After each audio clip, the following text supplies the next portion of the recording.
Pintar Pak, cuman dahulu saya pintar-pintar nyanyi dalam kedai tua Pak. Oke, nyanyi di kedai tua, jadi penyanyi di dalam gereja.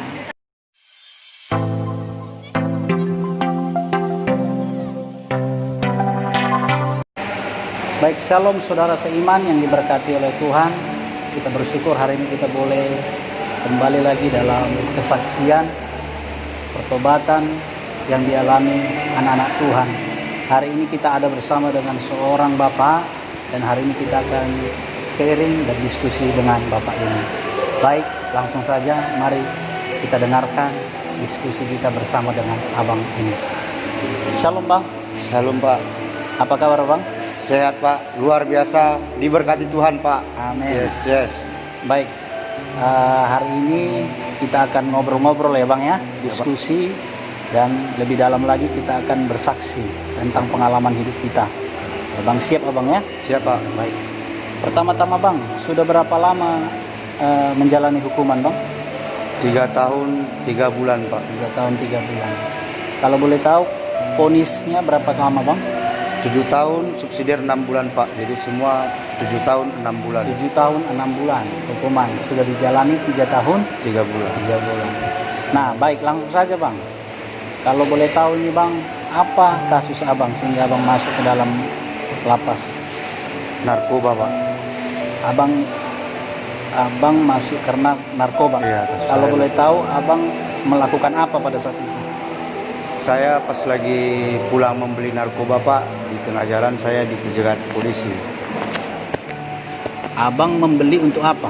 Untuk saya konsumsi Pak. Untuk Abang konsumsi. Iya. Apa itu Bang?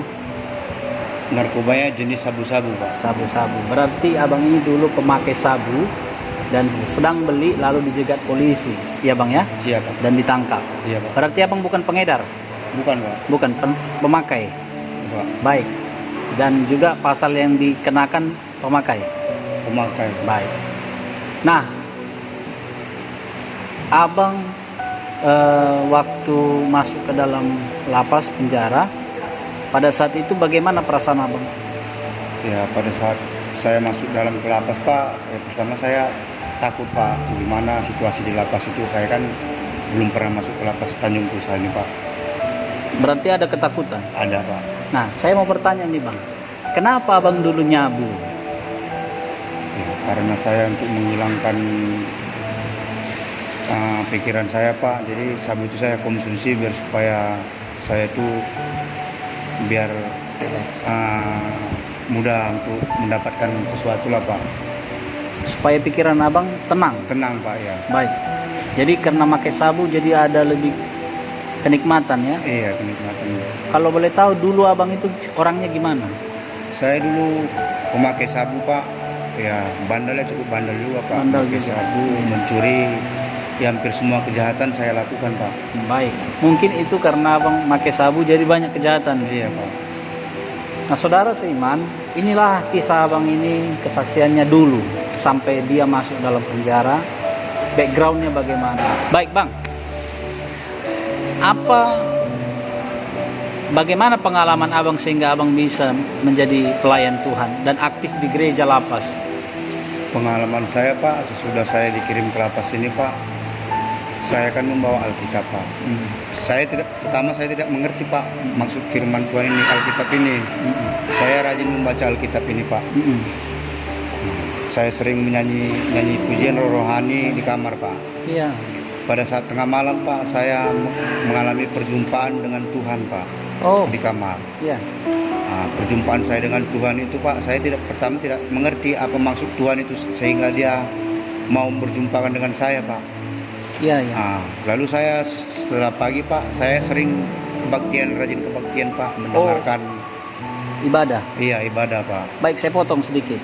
Perjumpaan yang Bapak bilang itu apa yang Bapak rasakan pada saat itu?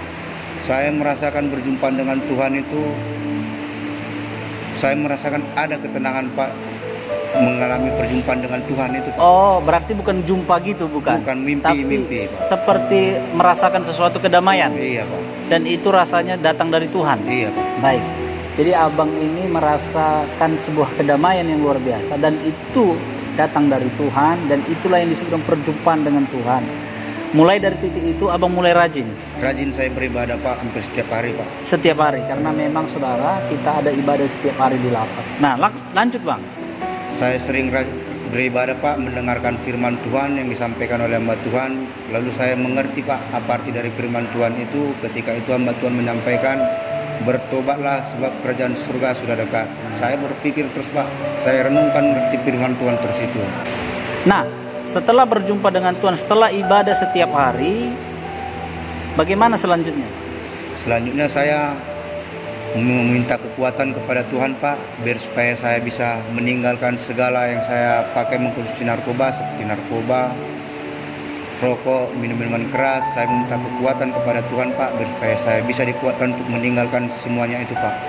Dan akhirnya bebas. Bebas dari semua itu Pak. Tuhan memberikan kekuatan, dan puji Tuhan saya pun tidak memakai lagi, tidak merokok lagi, tidak minuman keras lagi, tidak narkoba, berjudi lagi Pak. Amin, puji Tuhan. Saudara seiman, kita sudah dengar kesaksian step by step mengalami perubahan, pertobatan di dalam Tuhan. Nah, titik abang mulai melayani, bagaimana ceritanya? Jadi saya mengalami Pelayanan. Saya melayani di gereja ini, membagikan Alkitab di lapas ini. Di dalam gereja saya membagikan Alkitab, diberikan tugas kepada saudara saya Rani. Setiap hari harus membagikan Alkitab setiap pagi Pak, sebelum mulai ibadah. Sampai akhirnya Saya menjadi singer dan singer dan worship leader. Worship leader. Wow, puji Tuhan. Nah, ini menarik saudara, karena abang ini akhirnya bisa menjadi pelayan Tuhan, bahkan bisa memimpin pujian di gereja lapas. Apakah abang pintar nyanyi sebelumnya? Pintar Pak, cuman dahulu saya pintar-pintar nyanyi dalam kedai tua Pak. Oke, nyanyi di kedai tua, jadi penyanyi di dalam gereja. Nah, kalau boleh tahu bang, ya ini kan sudah jadi pelayan Tuhan. Iya Pak. Kalau bebas nanti apa rencananya? Rencana saya Pak, ingin jadi pelayan Tuhan Pak, mau ikut Yesus Pak. Amin. Dulu kerja apa bang? Saya dulu kerja wira swasta Pak, apapun saya kerjakan Pak, apa yang Jadi kalau bebas nanti apa yang mau abang lakukan?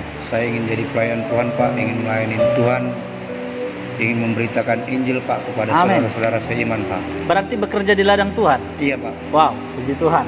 Jadi ada satu jiwa, ada seorang anak Tuhan yang mau mengabdikan dirinya di dalam pelayanan, di rumah Tuhan, bekerja di ladang Tuhan. Nah saudara seiman, ini buah dari pertobatan seorang anak Tuhan yang sungguh luar biasa, di mana selama di lapas dia ditangkap Tuhan untuk jadi alat Tuhan, untuk jadi pekerja Tuhan. Saudara, mari kita dukung selalu abang ini dalam doa, menjadi anak Tuhan yang diberkati Tuhan. Abang bersyukur?